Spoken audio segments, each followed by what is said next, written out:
बिस्मिल्लाहिर्रहमानिर्रहीम। मोहतरम नाज़रीन किराम, अस्सलामु अलैकुम वरहमतुल्लाहि वबरकातुहू। किसी भी किस्म का एमिग्रेशन का मसला हो या वीज़े के लगने में रुकावट आ रही हो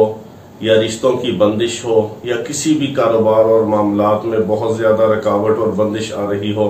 तो उसका बहुत ही मुजरब अमल हम आपके सामने पेश करते हैं, जो हज़ारों लोगों का तजर्बा शुदा है और बहुत ही पुरतासीर अमल है। ठग करके वीज़ा लगता है फौरी तौर पे, किसी भी मुल्क का हो, किसी भी जगह का इमिग्रेशन का मसला हो, डॉक्यूमेंट्स का मसला हो, कोई भी रिश्ते का मसला हो या कारोबार का मसला हो, हर किस्म की रुकावट को दूर करने वाला मुजरब अमल सूरत अलम नशरा बिस्मिल्लाह के साथ फजर की नमाज के बाद सिर्फ 11 बार सूरत अलम नशरा, जिसको सूरतुल अनशरा भी कहते हैं, 30वें पारे की सूरत अलम नशरा